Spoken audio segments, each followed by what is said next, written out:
Classificação indicativa. Livre para todos os públicos.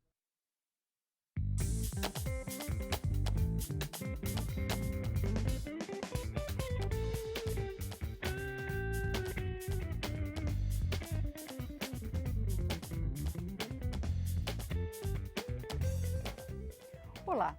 2/3 da energia gasta pelo país é produzido pelas usinas hidrelétricas.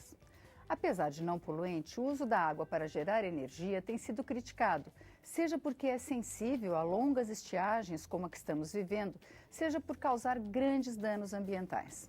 As usinas inundam grandes áreas ou mudam o curso de rios, transformando o meio ambiente circundante. Hoje, o Brasil começa a engatinhar no desenvolvimento de novas tecnologias, como energia solar, eólica e a biomassa. Mas há inúmeros problemas a serem solucionados e o Brasil em Debate vai discutir como resolvê-los com os deputados Sérgio Vidigal, do PDT do Espírito Santo, coordenador da Frente Parlamentar Mista de Incentivo à Geração de Eletricidade por meio de energias renováveis, e João Fernando Coutinho, do PSB de Pernambuco, integrante da Comissão de Ciência e Tecnologia. Deputado Sérgio Vidigal, como é que está esse setor? Quer dizer, o Brasil hoje produz o quê? 6% da energia em fontes alternativas? Qual hoje a importância desse setor? Olha bem, hoje, qual o cenário que nós temos sobre a questão de geração de energias renováveis, né? Foi feito o plano decenal de energia de 2014 a 2024. E hoje, o que nós temos? Nós temos uma geração de energia hidráulica, ela chega a quase 85%. Com a redução dela, devido à questão de estiagem, também se acelerou a implantação das usinas termoelétricas, né? Que além de ter um custo alto da sua produção, também tem um impacto ambiental que é muito grande. E a energia renovável no Brasil, ela ainda está engateando, né? Hoje, a energia eólica talvez seria a maior fonte de geração de energia renovável no Brasil hoje seria a energia eólica, né, que é produzida em maior quantidade hoje no Ceará, Rio Grande do Norte e no Rio Grande do Sul. Né? E qual é a perspectiva que tem? Hoje a média é em torno de 4%, hoje se gera em torno de 6 gigas no Brasil. A perspectiva que é até 2024, nós possamos estar gerando 11,5% de energia eólica no Brasil. A energia fotossolar voltaica, a produção é mínima, né? E a perspectiva que tem é que até 2024 se gere 4% de toda a energia no país de energia solar fotovoltaica. Então, o que se propõe hoje? Hoje nós temos algum desafio a superar. Um deles é a questão tributária, né? Até porque a Agência Nacional de Energia Elétrica, ela lançou uma resolução 482 de 2012, aonde estimula ao pequeno produtor, o produtor residencial, e aí muito mais energia solar fotovoltaica, que o excesso que ele produzir, as grandes vendedoras de energia elétrica, elas poderiam adquirir, né? Não receberia, mas seria abatido no seu consumo ao longo do tempo. Só que qual o grande problema? É que o setor tributário, tanto estadual quanto federal, eles querem cobrar ICMS e PIS/COFINS de quem está produzindo. Então, esses são fatores que acabam atrapalhando, né, para que as pessoas possam gerar mais energia, principalmente a solar fotovoltaica, porque o Brasil tem uma média de 30% de radiação solar. É uma das maiores médias do mundo, né, que nós temos. Você tem uma ideia, o maior produtor de energia solar no mundo é a Alemanha, né? E a Alemanha, nós temos aqui o estado, que é o estado de Santa Catarina, que é o que tem a menor irradiação de energia solar do Brasil, ela ainda é maior do que a irradiação de energia solar na Alemanha. Né? Hoje nós estamos em 10º lugar, a perspectiva nossa é chegarmos até 2016 em 10º lugar na geração de energia eólica no mundo. Né? Energia solar fotovoltaica, então, a perspectiva nossa ainda está muito aquém. O que nós estamos propondo com a frente? Criar mecanismos de incentivar a geração, né? A aquisição das placas fotovoltaicas, né? Reduzir o custo da aquisição. Então, tem uma série de ações que precisamos fazer. Precisamos também da participação do governo na questão desses desafios, que é a questão tributária, que acaba reduzindo o incentivo para que outras pessoas possam produzir. Como é que o senhor vê esse quadro, deputado João Fernando? Eu vejo inicialmente, Vânia, que nós precisamos ter uma compreensão de mundo, uma compreensão de como nós queremos o nosso país para daqui a 10, 15, 20, 50, 100 anos. Essa compreensão que a Alemanha teve e hoje, agora em 2014, já gerou 38 mil megas, ou seja, 38 gigas de energia solar. É uma fonte de energia inesgotável que nós temos aqui no nosso país, como bem disse o deputado Sérgio, sobretudo com a irradiação que nós temos, especialmente no Nordeste brasileiro, com grande potencial de geração dessa fonte de energia. Hoje, menos de 1% da energia consumida pelo povo brasileiro vem dessa fonte de energia solar. Nós precisamos estimular a indústria de energia solar para que nós possamos não só criar mecanismos de incentivo à criação de novas usinas de energia solar, mas, sobretudo, a geração distribuída. E o meu partido tem essa visão muito clara, pensando, sobretudo, na sustentabilidade. Em 2014, nós apresentamos um plano de governo ao país, na candidatura do nosso saudoso Eduardo Campos, que depois foi continuada pela Marina Silva, com a meta específica de 1 milhão de tetos solares no Brasil. Essa conta já existe, por exemplo, na Alemanha. A China produz 28 gigas. Outros países do mundo, como a Itália, que também investe bastante nessa fonte de energia tão importante, que é a energia proveniente dos raios solares.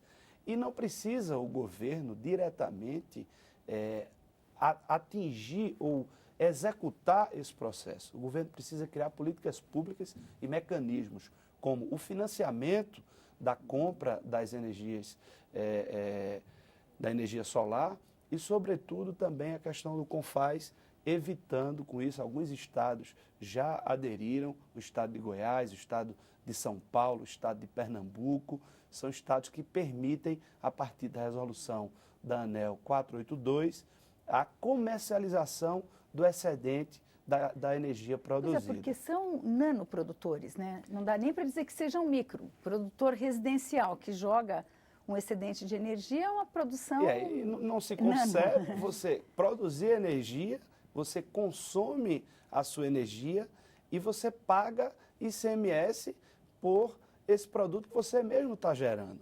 E não se pode. E essa resolução vem exatamente isentar o consumo do autogerador e, a partir apenas do excedente que é jogado na rede, essa comercialização.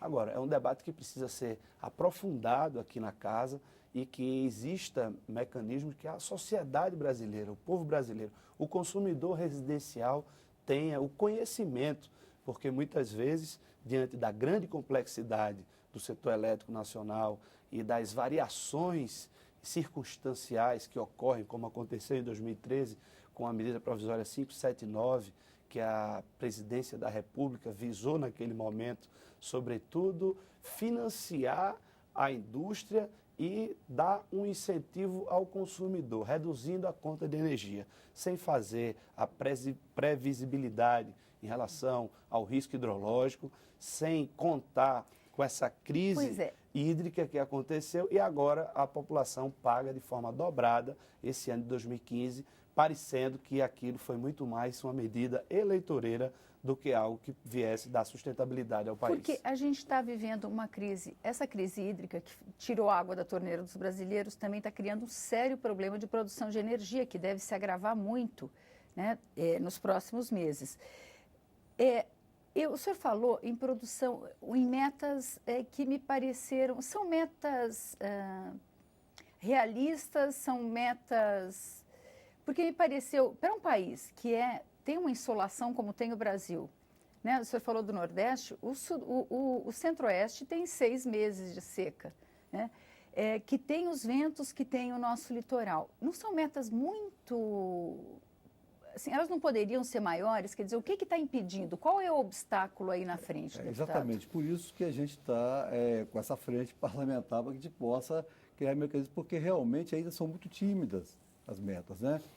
Lógico que o questionamento tem esses entraves, da questão tributária, do valor da importação do produto, principalmente das placas fotovoltaicas, mas Se o país subsidiou para que as pessoas consumissem mais, por que ele não subsidia para que produzam mais, né, as energias renováveis? Né? O BNDES, por exemplo, ele foi utilizado para fazer financiamentos de commodities, né, onde o Brasil já é forte da commodities. Ele precisava fazer o financiamento exatamente para criar mecanismos para aumentar, incentivar a geração de energia renovável, inclusive importando tecnologia, né, neste momento, porque, para você ter uma ideia, as placas, mesmo agora com a redução, e tem algumas indústrias que estão instaladas no Brasil, que já começaram a produzir as placas, né, de energia solar fotovoltaica, ainda são muito tímidas e tem que ter um estímulo para o consumidor, porque se você observar o consumidor, de fato, o pequeno consumidor que produz energia solar fotovoltaica, ele não chega a 0,2%. Né? Quer dizer, um percentual extremamente pequeno para uma fonte renovável tão grande como a energia solar. Mas por que sempre se fala só na energia solar como para aquecer água, basicamente residencial? Por que essa energia não é utilizada por outros setores? Porque Indústria, por porque, exemplo. na verdade, isso foi uma iniciativa do próprio cidadão. Ele que teve a iniciativa de querer economizar energia elétrica, né? Porque é bom lembrar também que a energia elétrica é um insumo extremamente caro na produção industrial do Brasil. Né? Isso reduz muito a nossa competitividade. A nossa energia elétrica é a segunda mais cara do mundo. Né? Então, isso vai nos permitir, primeiro, de ter uma energia limpa, que isso é fundamental, né? Para dar sustentabilidade ao nosso meio ambiente. E segundo, que vai nos fazer mais competitivos. Eu creio que tanto a frente como as propostas do deputado, elas vêm exatamente no encontro para que a gente possa acelerar esse plano decenal de energia, que ainda é muito tímido em relação da potencialidade que é o país, não somente na energia eólica, como na energia solar fotovoltaica, como também na biomassa, né? Que é uma outra fonte de energia que hoje representa alguma coisa na ordem de 4,5% de toda geração de energia no Brasil, mas tem um potencial muito maior. Então, eu creio que essas são as ações que deverão ser feitas e creio que elas irão ter iniciativa a partir do Congresso Nacional. Bom, a gente vai fazer um pequeno intervalo e volta falando sobre o potencial brasileiro nessa área.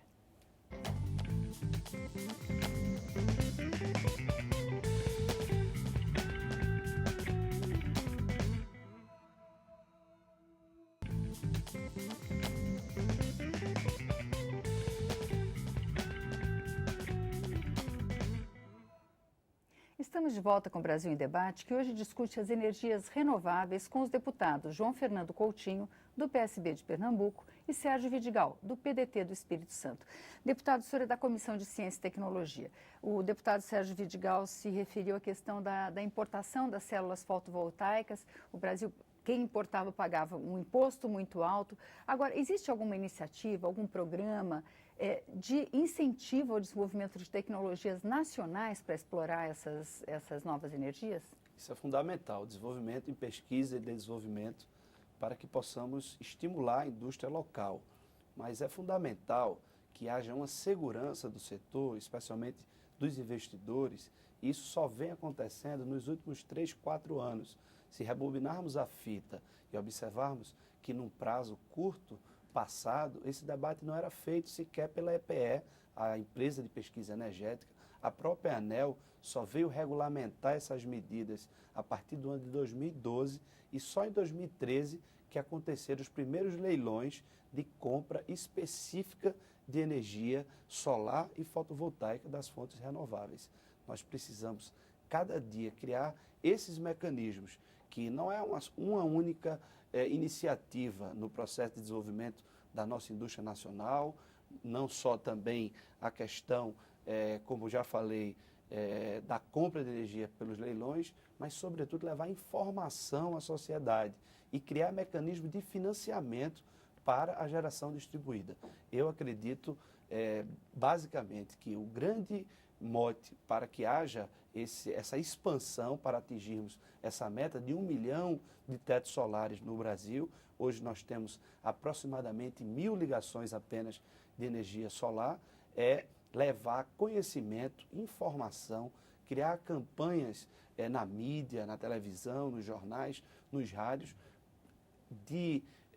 esse conhecimento da população junto com ele, um financiamento. Eu tenho um projeto de lei, inclusive, que está tramitando na casa, está na Comissão de Meio Ambiente, que prevê a criação de, dentro da conta de desenvolvimento energético, a CDE, uma conta que serve para financiar o setor elétrico nacional, que haja esse financiamento específico para que as famílias brasileiras possam comprar esse equipamento fotovoltaico, gerar sua energia, eventualmente ainda vender o seu excedente e, com isso, ter uma maior sustentabilidade, um menor custo do seu custo de vida normal do dia a dia. Esse payback, ou seja, ele vai ter condições de pagar esse financiamento em 5, 6 anos e vai ter uma vida útil de 20 a 25 anos esse equipamento fotovoltaico. E ainda um outro debate que nós estamos fazendo, já fizemos na Comissão de Defesa do Consumidor, foi aprovado o nosso relatório e agora está na Comissão de Minas e Energia, um projeto de lei de autoria de diversos deputados, a questão da portabilidade da conta de energia, como acontece hoje na telefonia, onde o cidadão pode escolher qual operadora ele vai utilizar. Nós também temos que criar esse mecanismo no setor elétrico nacional, algo que já existe em diversos países do mundo, não só na Europa, mas na América Latina, permitindo com isso a quebra do monopólio e, sobretudo, uma maior competitividade, uma busca das empresas pela eficiência e, com isso, a redução da tarifa de energia para o consumidor. Deputado Sérgio Vidigal, a questão da energia eólica, tem o problema da pesquisa mesmo. A presidente Dilma caiu numa armadilha das palavras, né? Quando ela quis falar de que não dá para armazenar a energia produzida. Eu acho que foi isso que ela tentou falar naquela conversa sobre o vento. Estocar vento. Mas existe uma outra questão do parque eólico, que os técnicos que defendem a manutenção da nossa matriz exclusivamente hidrelétrica, dizem que uma hidrelétrica ela é um investimento para sempre. Com boa manutenção, ela pode durar mais de 100 anos e o parque eólico dura no máximo 30 anos. Agora, existem países que investiram muito, que ganham muito dinheiro, como Portugal ganha muito dinheiro com energia eólica. O senhor acha que existe alguma proposta ou existe algum projeto que incentive esse tipo de produção e pesquisa nessa área? Olha bem, primeiro nós temos que entender que a matéria-prima da energia hidráulica no Brasil está em extinção, né? Nós temos uma crise hídrica sem precedentes, né? Eu acho que esse é o grande problema. O segundo é que a energia eólica no Brasil, ela já conseguiu ter um valor menor do que o valor do megawatt da energia produzida por termoelétrica, que já foi extremamente mais caro, já chegou a chegar a R$900 o megawatt, hoje é 250, né? 217 aí, e você consegue hoje produzir energia eólica hoje competitiva, inclusive com a energia, com a produção de energia hidrelétrica no Brasil. Então, o que nós precisamos agora? É exatamente investir em tecnologia. Eu creio que temos que criar mais incentivos. Eu acho que essas linhas de distribuição, elas têm que ser, o governo tem que ser mais ágil, né? O deputado falou uma coisa importante, essa questão nossa de que esse monopólio que tem, que poucas empresas possam explorar, isso realmente acaba acarretando até a falta de incentivo de que se possa gerar mais energia, né? Há pouco tempo atrás, a informação nós tivemos que a quantidade do parque eólico no Nordeste é muito grande, mas ainda tem uma grande parte que está faltando a linha de transmissão da energia que está sendo gerada. Então, tudo por falta de planejamento. É esse o problema de engarrafar a energia. A linha de transmissão que permita... Eu acho que esse é um dos problemas, né? Agora, nós não podemos perder de vista também a energia solar fotovoltaica, né, que ainda está engateando muito no Brasil. Eu creio que a eólica, ela já até encontrou um caminho. Já tem garantia de crescimento. Já tem um caminho, né? A solar fotovoltaica, não. Ela ainda precisa de ter mais incentivo. O que o Brasil precisa ter é incentivo. Tem que entender que produzir energia é estratégico para o país. É estratégico para o país. Da mesma forma de ter infraestrutura, é estratégico também que tenha a geração de energia, né? E mais estratégico é a geração de uma energia que você vai ter uma geração sustentável ao meio ambiente. E sem contar que ela é renovável, né?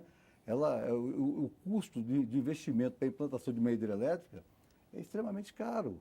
né, no país. Né? Eu sei que muitos preferem fazer essas grandes obras. Né? A gente Demora sabe até, muito, né, deputado? a gente sabe até quais são os motivos. Então, nós entendemos que tem coisas do país que o país tem que aprender a copiar. Né? Tem que aprender a copiar. Você imagina a Alemanha, né, que é um país muito menor do que o nosso, né, com muito menos capacidade de radiação solar, hoje ser um país basicamente autossuficiente. A Alemanha tem fazendas de energia solar, né? Áreas que... Agora, o Brasil, realmente, essa energia está limitada às residências. Por que isso? É a questão da linha de Não. transmissão? Não, desculpe. Nós Sim. temos algumas indústrias, algumas usinas solares. O primeiro leilão de compra de energia solar no Brasil aconteceu, um leilão específico que foi feito pelo estado de Pernambuco. Inclusive, eu tive esse ano a oportunidade de começar a ver a implantação, melhor dizendo, a operação de uma usina híbrida, que ela tem tanto energia eólica quanto energia solar na cidade de Itacaratu, que fica bem próxima à cidade de Paulo Afonso, na Bahia, ali no sertão do Itaparica, no estado de Pernambuco, da Enel Green Power.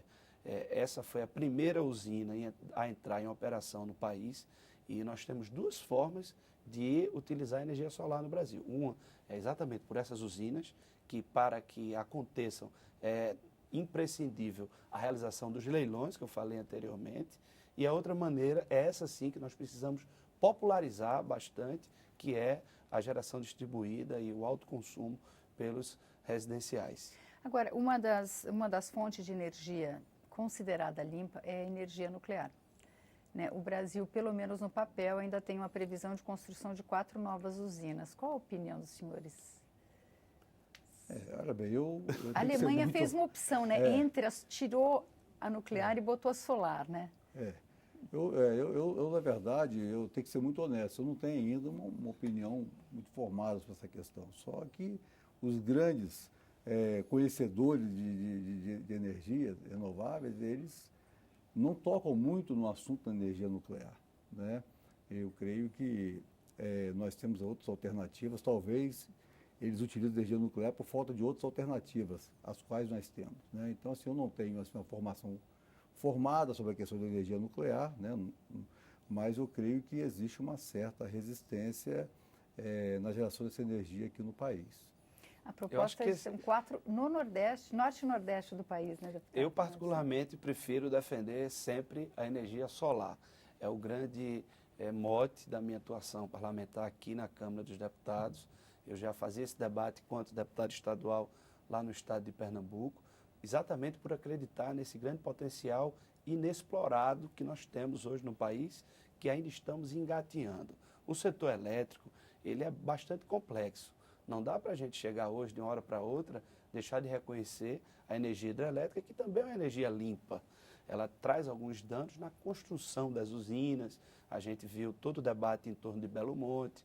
Quantos anos não estamos para construir a usina hidrelétrica de Belo Monte, que só deve entrar em operação em janeiro desse ano. O tempo de implantação de uma usina solar, ela é em média de 1 a 2 anos. É muito mais rápido para você começar a extrair aquela energia. Até as próprias termoelétricas, que hoje nós consumimos em torno de 28% desse tipo de geração, que, como bem disse o deputado Sérgio Vidigal, é uma geração que, além de danificar o meio ambiente por poluir pela queima do combustível fóssil, ela ainda tem um custo muito mais alto para a sociedade. Então, nós precisamos entender o sistema como uma grande engrenagem. É necessário, sim, manter o sistema das hidrelétricas no nosso país, mas é fundamental e imprescindível esse investimento maciço, tanto nas usinas solares, como também na geração distribuída e, como também já foi dito, a usina eólica, que já está crescendo. A indústria da usina eólica, que nós temos uma previsão de crescimento muito consolidado, exatamente pela garantia dos leilões específicos da compra de energia. E quando existe essa garantia, a tendência é o custo baixar. É o que vem acontecendo. Nós não podemos estocar vento, como disse a presidente Dilma. Nós podemos, sim, preservar os nossos reservatórios hidrelétricos preservados. De que maneira? Utilizando energia solar durante o dia, utilizando energia eólica durante a noite, que são energias intermitentes, que têm ciclos durante o dia de maior potencial. À noite não é gerada energia solar e à noite é o principal pico de ventos que acontece no nosso país. E a indústria termoelétrica tem que ser uma energia de reserva, uma energia para uma excepcionalidade e não para ser a principal fonte hoje que está segurando a carência das hidrelétricas pela falta de chuvas que acontece no nosso país. O reservatório de Sobradinho, que fica ali entre a Bahia e o estado de Pernambuco, ele está com 2,5%. Ele está à beira de parar, né? Pois é o Rio São Francisco, enquanto, por outro lado, nós fazemos um debate aqui de transportar as águas do São Francisco para abastecer a Paraíba, o Ceará, até o nosso próprio estado de Pernambuco, enquanto o reservatório de Sobradinho está quase seco. Esse debate a gente vai ter que fazer outro dia, deputado. Nosso tempo terminou. Muito obrigado, deputado João Fernando Coutinho. Muito obrigado, deputado Sérgio Vidigal. Obrigado. O Brasil em Debate termina aqui. Você pode rever ou compartilhar este ou outros programas na nossa página, câmara.leg.br/Brasil em Debate. Obrigada pela audiência e até a próxima.